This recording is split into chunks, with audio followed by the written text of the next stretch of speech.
I think my starting point is the patient volume drives better results, especially for surgical procedure. Not 100% convinced that the technology itself is what is driving really the better outcome. But the fact that patients are attracted to the technology, that okay, hospitals that have the technology are cutting-edge hospitals with the best surgeons and specialists.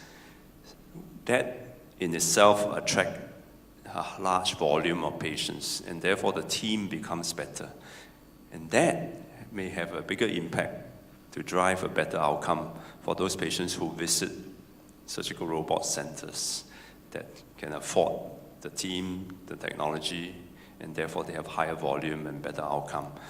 So those centers with high volume, the early adopters, are able to retain their specialists who then practice a good surgery, and therefore the patient outcome is better, and that becomes a virtuous cycle.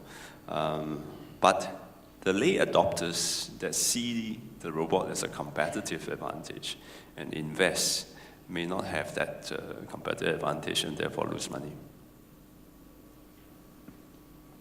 Yeah, I'd say, when we were first selling the Da Vinci, we try and do an ROI, return on investment analysis. And every time we did it, it looked horrible, and so we stopped doing it. And so there was never numbers that you could write down based on the facts of what it costs. There was no equation that said, this is going to save you money, unless, it's never going to save you money. It's going to potentially bring more patients to the hospital, and you will get better at the procedure, and the patients will have a better minimally invasive procedure, and all those ancillary benefits come from the technology. But if you want the straight answer to that question, there's one thing missing in the story, which is competition. Because only competition will bring down the cost of the technology, or innovation. And it's just sort of my point earlier in the day that, Da Vinci's great, but it is not an endpoint. It's it's a step in innovation that probably is, overpriced. But until innovation or competition steps in, then it's a decision to provide what you believe is better surgery or better overall care for the patient based on higher volume, and temporarily at least you can probably make money by attracting patients to the hospital by taking away from other people. Now that at some point is a zero-sum game for the healthcare system, but there are benefits that come to institutions that are willing to invest, and because they see higher volumes and higher revenues, and so it's not an easy answer to the true economics of this technology. Take a different perspective on innovation. Oftentimes, we equate innovation with high technology and higher cost. I'm curious how you folks on the panel here think about innovation, especially in this environment of cost containment that we're seeing on the U.S. side, but I think as we see in Asia and other parts of the world, economics matters. And particularly, I'd also be interested in your thoughts about how robotics plays in some of these markets where cost is a factor. How do you see it fitting into these emerging markets? I'm curious. Professor Fee, you want to start off? Yeah, I think going ahead, cost would be a very, very important factor. From experience in India, where we did a few patients, yeah, they were very happy with it. Of course, the outcome was good, real benefits to the patients, but all the doctors there were unified in telling me that eventually, if this is to be a product, it has to be of low cost, affordable, and they even asked for a low cost version specifically for India, if there is such a thing. So, well, learning from the Da Vinci, I mean, in Endomaster's case, we have already started to look into making sure the capital equipment is affordable by hospitals all over, be it in a developed or developing country. I've started looking at the reimbursement schemes in various countries. But to ensure that, of course, to bring down the cost is one thing, but very importantly, I would say that it still comes down to basics, as in, are there really real benefits for the patient and the clinician?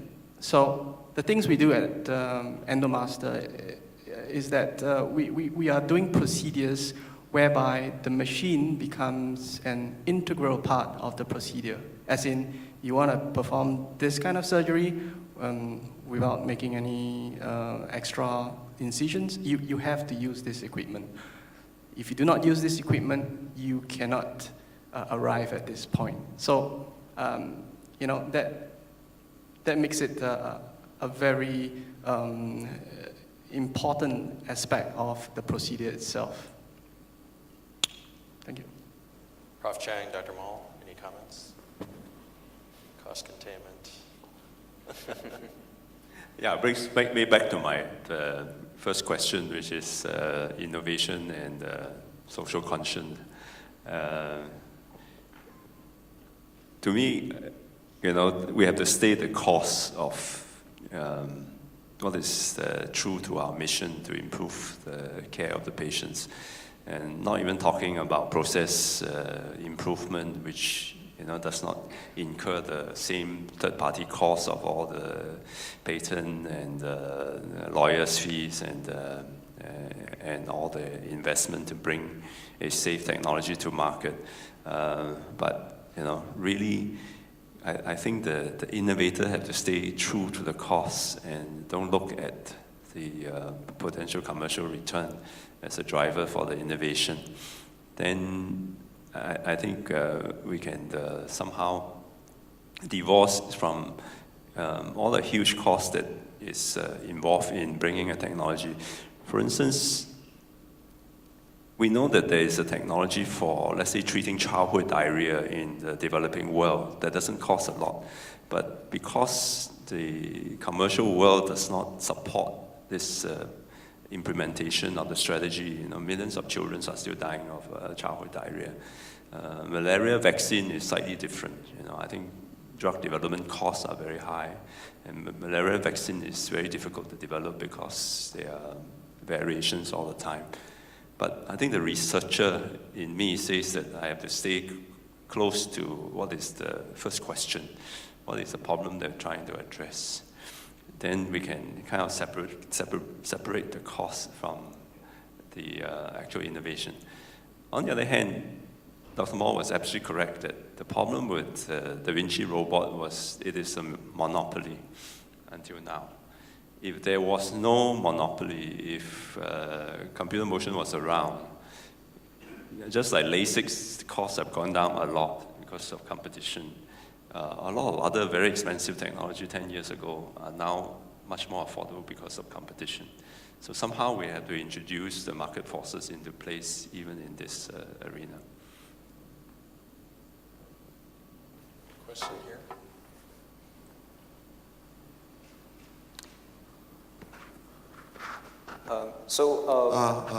Let's maybe also have the floor before you ask question. Let us know your name, where you're from, then the question. So stand up. Yeah, my name is Chang Kyung-won from Korea. So I'd like to introduce our some happening in Korea related with the Da Vinci. So in Korea is one of the best country to use the Da Vinci in clinical field in the world. So we operate the Da Vinci more than 50 devices in Korea. One tertiary hospital bought the 6 Da Vinci system. So the Dr. Lagun Ho, who is a medical doctor in several hospitals, he's a #1 medical doctor. He operates more than 500 times per year by Da Vinci. Last year he said to the magazines, the results, medical results between Da Vinci and the conventional method is not difference. He talked to the magazine. But most of people got a shock in Korea. So we understand Da Vinci can reduce the breathing. In India, especially for the elderly people, it's very useful. So it depends on patient decisions. We can using the Da Vinci, or we can using the conventional surgical method. But we cannot say anymore some misunderstanding about the result, medical result. There was happened in Korea. So what do you think about these ones? So if I understand your question correctly, you're saying in Korea you're seeing a huge rise in adoption of robotic surgery, for example, like Da Vinci, and there's a debate right now whether should it be a decision that's made by the patients to use the robot or a physician? Is that the question that the core of the question you asked? Yes, okay.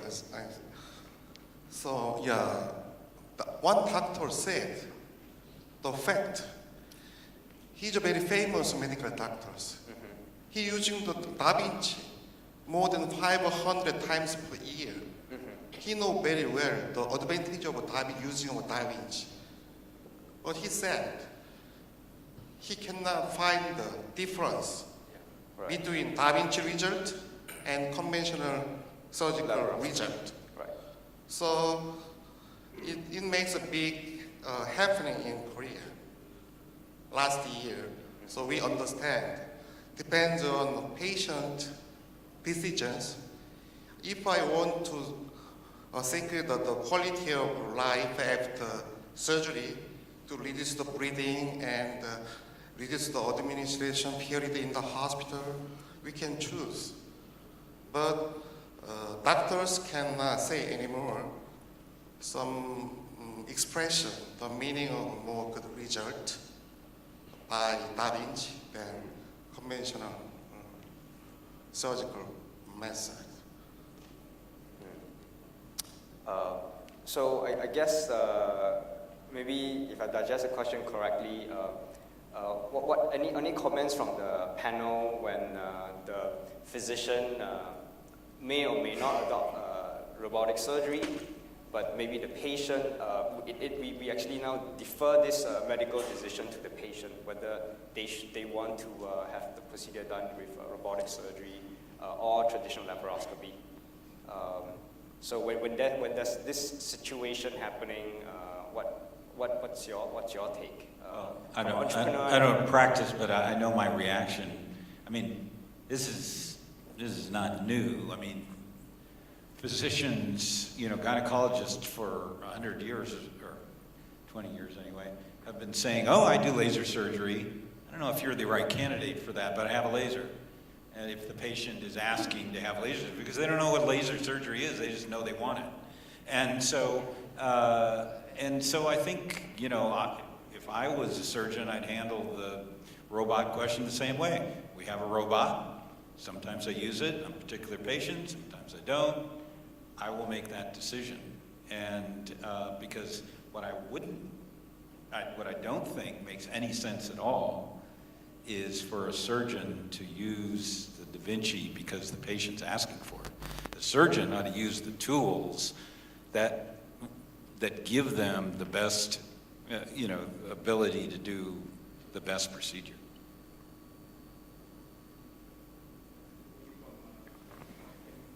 I will address the question slightly differently, which is the question of what's possible and what is necessary or what matters, and then how it applies to the consumption of technology. So I think each healthcare system has a different way of handling this question. In UK, it's the NICE, NICE technology assessment. And it doesn't just apply to Da Vinci, it applies to chemotherapy for cancer, new drugs for hair loss, whatever that costs a bomb. I think what's possible, if you want to pay for it, is always available. But as a community, how do you pay for it?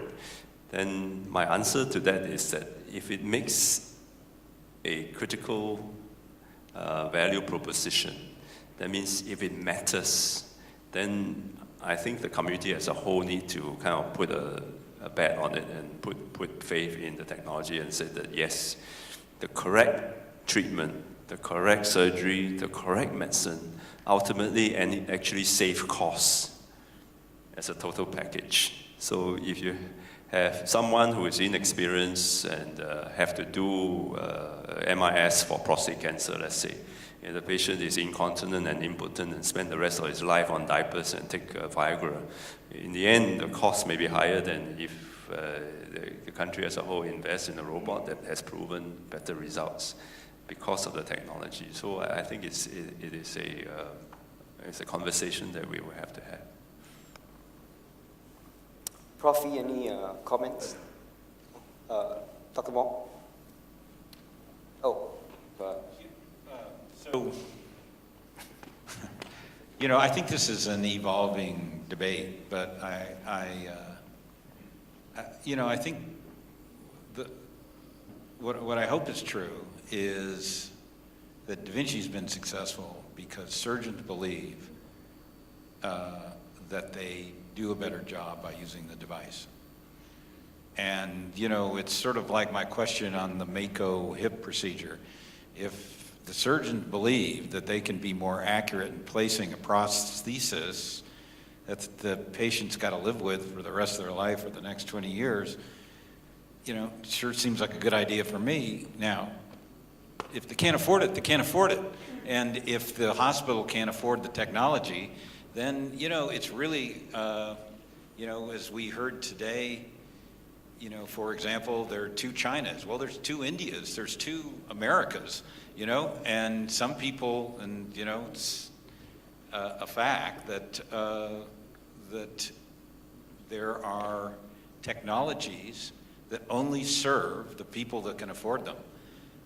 And it's the job of innovation to make sure that, the technology that's needed in a more expensive form is delivered, as quickly as it can be developed.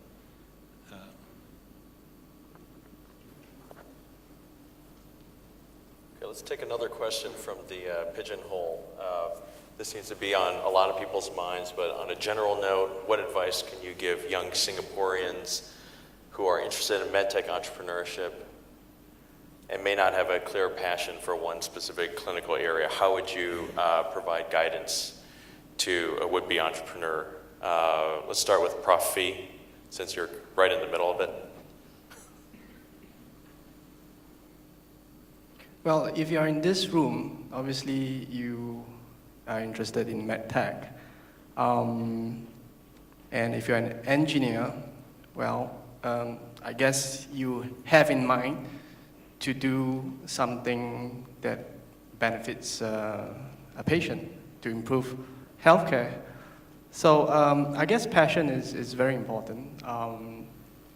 personally, when when the first in-man trial in my robotic system, when we performed it and it was successful, I felt an immense joy and satisfaction that it's quite indescribable, especially from me, an engineer. You know, how often does an engineer get to say that, oh, look, that patient is walking home today because of something that I built?